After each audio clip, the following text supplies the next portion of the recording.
आज हम देखेंगे आकृति 2.18 संसार भूपट्टिका भूकंप का क्षेत्र और ज्वालामुखी। अपना जो दूसरा पार्ट शुरू है आंतरिक हलचलें। आंतरिक हलचलें में हम देखेंगे भूपट्टिका भूकंप क्षेत्र एवं ज्वालामुखी। ज्वालामुखी के बारे में हमने पढ़ा, साथ ही साथ भूकंप क्षेत्र, भूकंप कैसे होता है ये भी हमने देखा। आज हम देखेंगे भूपट्टिका। ठीक है, भूपट्टिका ये जो आपको एक मैप दिया हुआ है संसार पूरे वर्ल्ड का है इसमें, तो इसमें वर्ल्ड में भूपट्टिकाएँ कहाँ पे हैं, भूकंप के क्षेत्र एवं ज्वालामुखी यहाँ पे लोकेट किए हुए हैं। देखिए जैसे भूपट्टिका ह्रास सीमा, इसके लिए ब्लैक कलर की आड़ी लाइन आपको खींची गई दिख रही है। ये लाइन आपको जहाँ पे दिखेगी तो हमें समझना है कि भूपट्टिका ह्रास की सीमा यहाँ से है। ठीक है, भूपट्टिका निर्मित सीमा, अभी ये जो लाइन जहाँ से बनी हुई है यहाँ पे देखिए, यहाँ से आपको ये लाइन दिख रही है, तो ये क्या हो गया आपका भूपट्टिका निर्मित सीमा। ठीक है, भूकंप क्षेत्र के लिए ऐसा बॉक्स दिया हुआ है डॉटेड वाला, डॉटेड पिंक कलर का बॉक्स जहाँ पे है, तो हम क्या समझेंगे भूकंप का क्षेत्र वहाँ पे है। कहाँ पे है ज़रा देखते हैं अपने मैप में। देखिए यहाँ पे डॉटेड डॉटेड बना हुआ है ये वाला, तो ये क्या है भूकंप के क्षेत्र। ठीक है, और ज्वालामुखी, ज्वालामुखी के लिए एक ट्रायंगल दिया हुआ है पिंक कलर का। ठीक है, यहाँ पे आपको दिख रहा है वो जो ट्रायंगल्स है वो दिख रहे हैं, ज्वालामुखी की क्षेत्र कहाँ पे वो। ठीक है, ये मोना लाओ जो है लो वहाँ पे भी आपको वो वाला सिंबल दिख रहा है। इस प्रकार से हमें सूची के द्वारा वो समझना है हमारे मैप में। ठीक है, अभी आकृति 2.18 के कुछ क्वेश्चंस दिए हुए हैं। 2.18 का आधार लेते हुए कुछ क्वेश्चन के आंसर हल करने की कोशिश करना है, तो वो हम देखेंगे।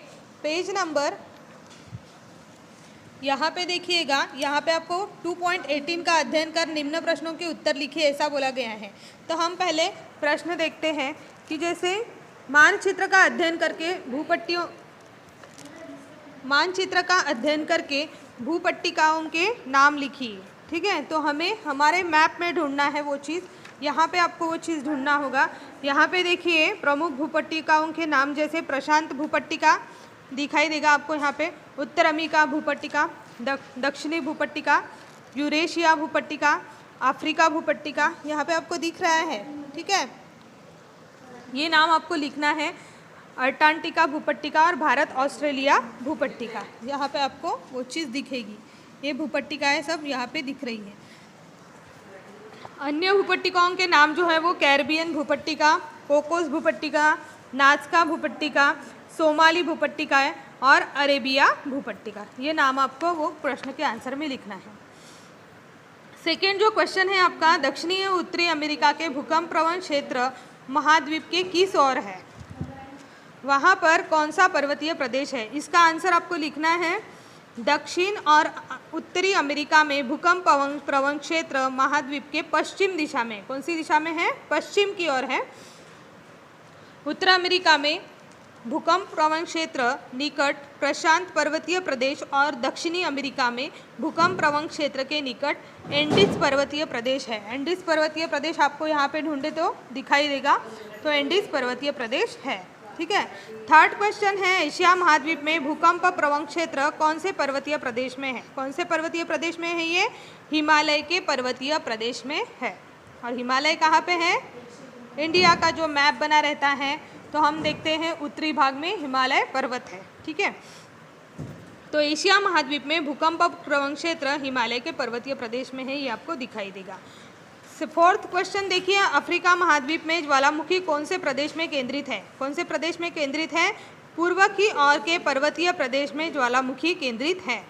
उसका क्या कारण हो सकता है, इस क्षेत्र के निकट सोमाली भूपट्टिका जो है यह होने का कारण वो हो सकता है। फिफ्थ क्वेश्चन देखिए, भूकंप क्षेत्र, ज्वालामुखी का वितरण और भूपट्टिका सीमा, इनमें सहसंबंध ज्ञात कीजिए। मतलब भूकंप के क्षेत्र भी हम देखेंगे इसमें, ज्वालामुखी और भूपट्टिकाएं, इनमें सहसंबंध हमें दिखना है, को रिलेशन जो है वो ज्ञात करना है। तो भूकंप क्षेत्र, ज्वालामुखी का वितरण मुख्य रूप से भूपट्टिकाओं के सीमावर्ती भाग में दिखाई देता है, ये इसका आंसर है। ठीक है, तो ये आकृति जो आपके सामने बनी हुई है, एक मैप दिया हुआ है, तो आकृति 2.18 के द्वारा हमने कुछ प्रश्न के आंसर हल करने की कोशिश की है। ठीक है, अभी हम देखेंगे भौगोलिक स्पष्टीकरण। अभी हम देखेंगे भौगोलिक स्पष्टीकरण 2.18 आकृति जो है उसका। तो 2.18 का अवलोकन करते हुए यह ध्यान में आएगा कि भूपट्ट सीमाओं का भूकंप क्षेत्र एवं ज्वालामुखी क्षेत्र से संबंध है। मतलब भूपट्ट की जो सीमाएं हैं वो और भूकंप क्षेत्र एवं ज्वालामुखी क्षेत्र के संबंध है। बहुत सारे ज्वालामुखी इन सीमाओं पर है। उसी प्रकार हमने ज्वालामुखी के सिंबल्स देखे। हमारा जो ये आकृति जो है बनी हुई, ये मैप जो दिया हुआ है, इसमें देखो ये आकृति में हमें जैसे भूपट्टिकाएँ भी देखी, साथ ही साथ ज्वालामुखी का सिंबल हमने देखा है। देखो ये पिंक कलर के जहाँ पे दिख रहे हैं आपको, तो ये सब है ज्वालामुखी के क्षेत्र। देखिए दिख रहा है आपको।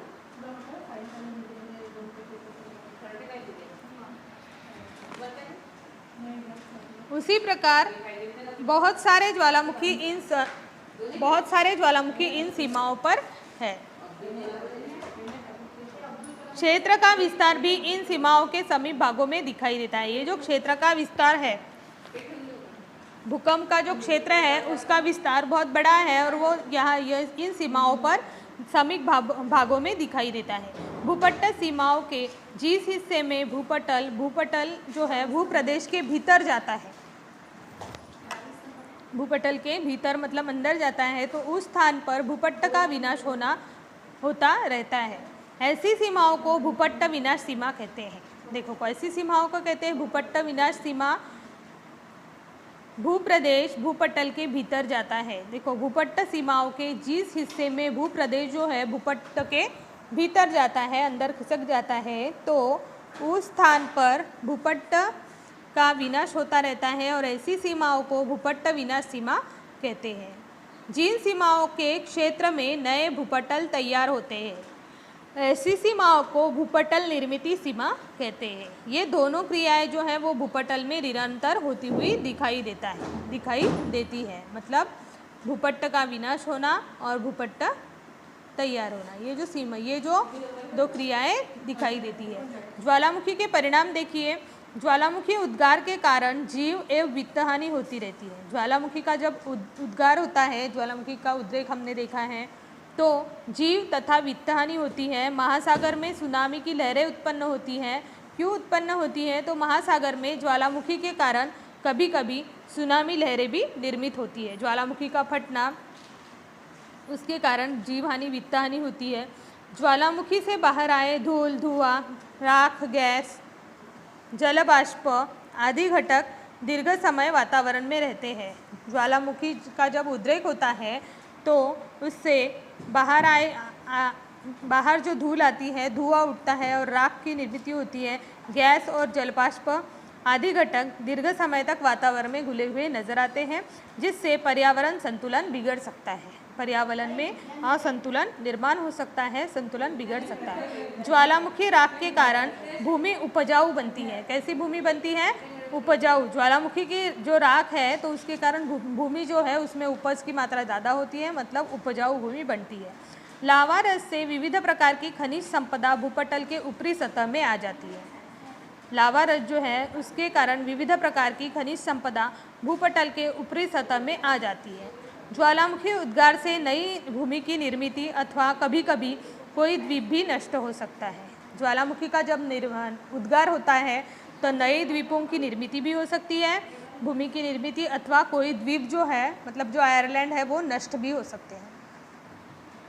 मृत ज्वालामुखी मुख के पास वर्षा का पानी संचित होकर झीलें तैयार होती है। देखो मृत ज्वालामुखी जो है उसके मुख के पास वर्षा का पानी संचित हो जाता है और वो पानी जो है उसके कारण झीलों की निर्मित होती है। हमने झील वगैरह छोटी बड़ी झील आपने देखी होगी, तो इस प्रकार की झीलें भी मृत ज्वालामुखी के मुख के पास वर्षा का पानी संचित होने के कारण वो तैयार होती हुई नजर आती है।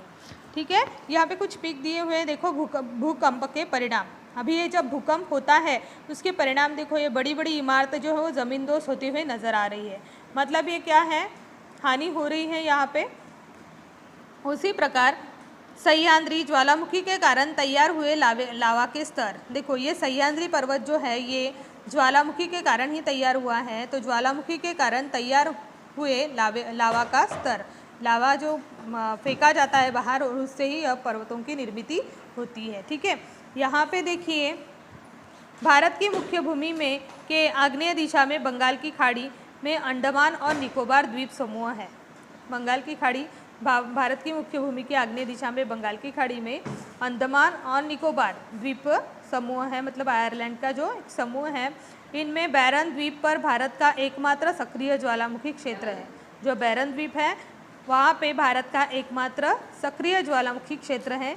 ये ज्वालामुखी विगत अनेक वर्षों से प्रसुप्त मतलब शांत अवस्था में था। प्रसुप्त मतलब ये जो ज्वालामुखी था अनेक वर्षों से कैसे था, वो प्रसुप्त अवस्था में था, शांत अवस्था में था, परंतु फरवरी 2017 में से इस ज्वालामुखी का उद्गार हो रहा है और इस उद्गार में से धूल, धुआं, कीचड़ बाहर निकल रहा है। जैसे ज्वालामुखी का उद्गार हो रहा है तो इससे धूल, धुआं और कीचड़ इस प्रकार के जो पदार्थ हैं तो इस प्रकार के निकल रहे हैं और कुछ प्रमाण में लावा भी बाहर निकलता हुआ दिख रहा है। ठीक है, ये हो गया आपका ज्वालामुखी के लिए। यहाँ पे अपना जो पाठ है वो पूरा हो गया है। क्वेश्चन के आंसर आपको लिखना है। Thank you.